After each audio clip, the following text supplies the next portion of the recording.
राम राम मंडळी from Kamte family. आता तुम्हाला विचार पडला असेल की अरे ही मंडळी चाललेत कुठे एवढे नटून नटून.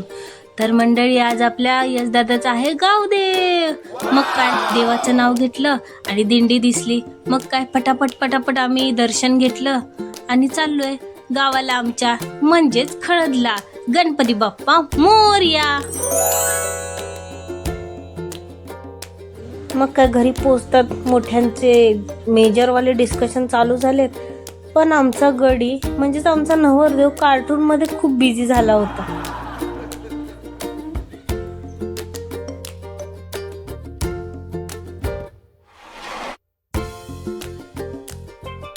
मग काय मी 0 मिनिटात पत्रिकांना हळदी कुंकू लावली आहे आणि आपण निघालोय आता गावदेव करायला. आपल्या गावात लग्नाची सुरुवात नेहमी का देवदर्शनाने होते की नाही, म्हणजेच गावदेव असतं मंडळी. आपण आपल्या सगळ्या कुलदैवतांना ग्रामदैवतांना पत्रिका देतो, त्यांची चरणी मान ठेवतो आणि आशीर्वाद घेतो की आमचं लग्न सुखाने प्रेमाने आणि मांगल्याने व्हावं. म्हणून आम्ही शंकरदेवाच्या मंदिरात गेलो आहे.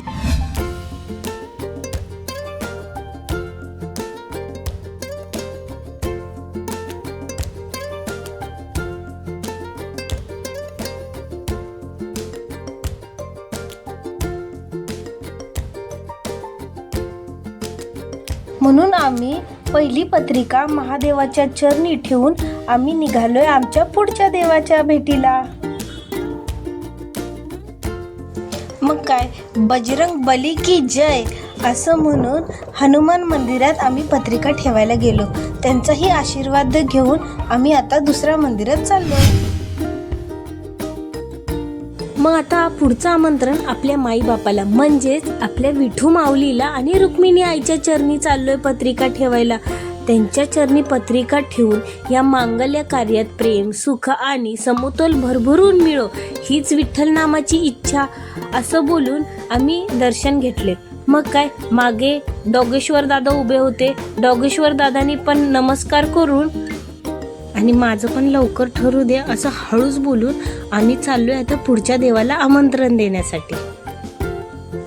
आता मंडळी इथे आहे आपले ग्रामदैवत म्हणजे भैरवनाथ. भैरव देवाच्या चरणी नमस्कार करून त्यांच्या चरणी पत्रिका ठेवून आमच्या भावाच्या लग्नात कुठलीही आडी अडचणी न येऊ हे मागणी करून आता आम्ही पुढच्या आमंत्रणासाठी चाललोय. पण मंडळी इथे आपला मेंबर पण आपल्या बरोबर आले म्हणजेच काय डोगेश्वर दादा. मग काय आता आम्ही आमच्या लाडक्या गणपती बाप्पाला आमंत्रण द्यायला चाललोय.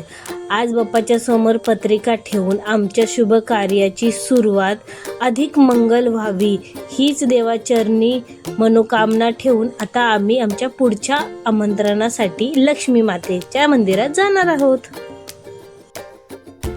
मग काय शेवटची पत्रिका लक्ष्मी मातेच्या पायाशी ठेवून आमचे हे मांगल्य कार्य तुझ्या कृपेने उजळून निघो असं म्हणून आम्ही आता आमचं पेट पूजा करायला चाललोय. तुम्हाला तर माझी मन माहिती आहे, आधी पोटोबा आणि मग विठोबा. मग काय आम्ही गाडी फिरवली ना डायरेक्ट पुरंदरला. मग इथून पेट पूजा करून झाल्यावर आम्ही आता घरी निघालो. तर मंडळी आता तुम्ही लवकरात लवकर खाली सबस्क्राईब लाईक आणि कमेंटमध्ये नक्की सांगा की तुम्हाला कसं वाटलं.